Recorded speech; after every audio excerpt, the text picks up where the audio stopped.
Hi everyone, Radhe Radhe. In this video, we're going to talk about this thing so that some of you might have heard.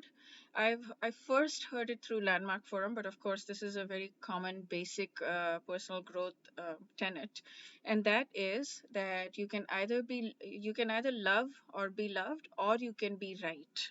So, what does that mean? I want to break that down and I want to help explain it with examples. And I might actually do a mini series of this, like with different examples.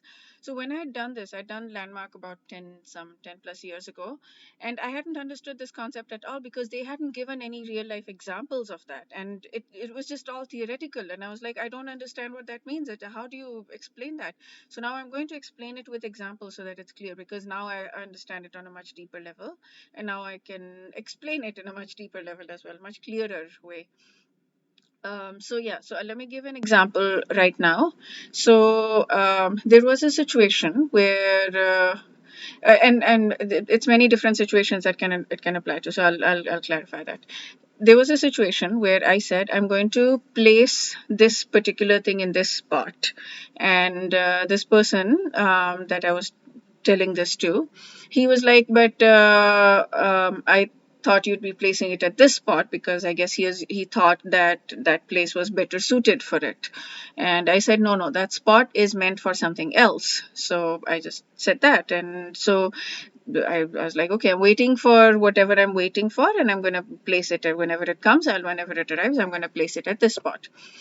We had this conversation 2 or 3 times. All 2 or 3 times, it was the same thing. He said that, oh, I thought you were going to place it here, and I said, no, this spot is for something else, and this. So then that thing arrived, and I did place it at the spot that I said that I was going to place it at, and he saw it, and he was like, oh, I thought you were going to place it here, and I got like my this had happened 2 3 times, and I was pretty normal at that time, but in that moment, my immediate internal. Now, I have had a lot of practice on this. So thankfully, it didn't come out to him. But my immediate thing was like, but I've told you so many times that I'm going to place it here. And I've told you why I'm going to place it there. Why aren't you listening to me? Why aren't you understanding what I'm saying? Like, for goodness sakes, why? What's going on? That was my immediate reaction, but then I stayed quiet. And what I did instead is I said the same thing that I'd been saying. Oh no, this place is for, and I said it in a very normal way. Oh no, this, as if I'd never said it before. I know I had said it 2 3 times before. He'd heard it, but he hadn't really heard it. Like he'd rejected it for whatever reason. And I said, no, I'm going to use this spot for something else. This spot is meant for something else, you know.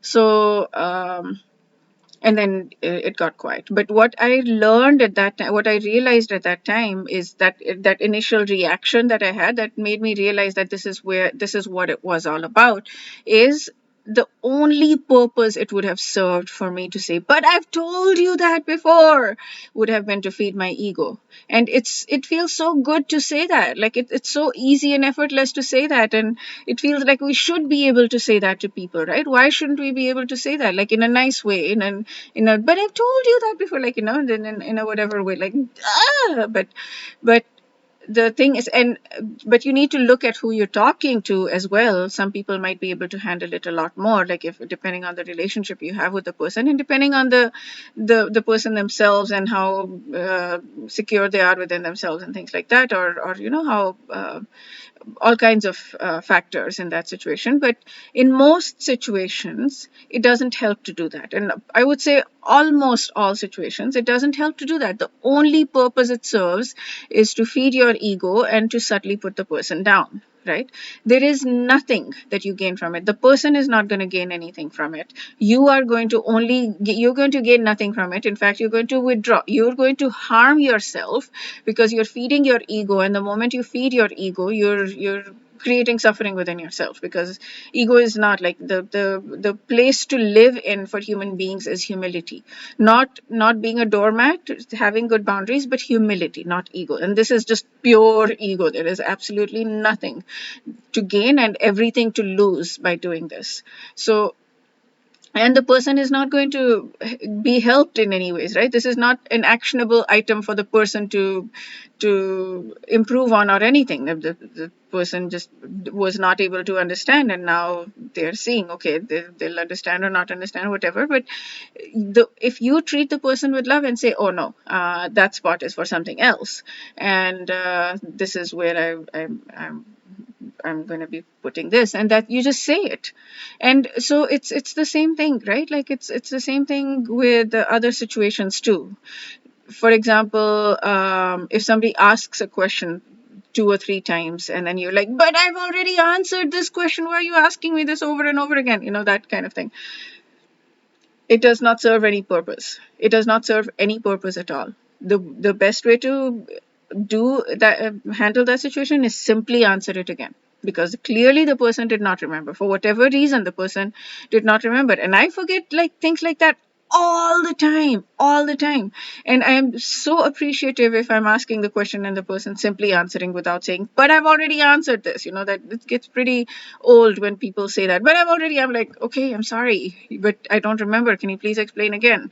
Because there's nothing actionable for me to act on, or to, like, I can't remember if I don't remember, right? Like, I can't force myself to remember. So you can either be right, which means you can either feed your ego and you can say, but I told you, see, I'm right, I told you, you should have remembered.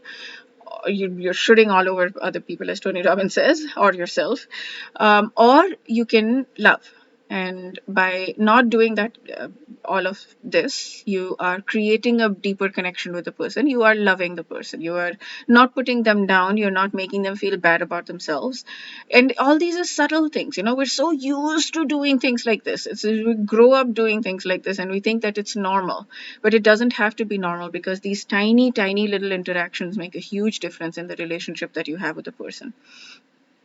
Yeah, and there is a caveat to this. The caveat is that if somebody is saying something that triggers you, then okay, so even in that situation, there are multiple stages. If a person does that once and they say something that triggered me, and then I can just I can just let go. Like, at least that's my current level of consciousness, right?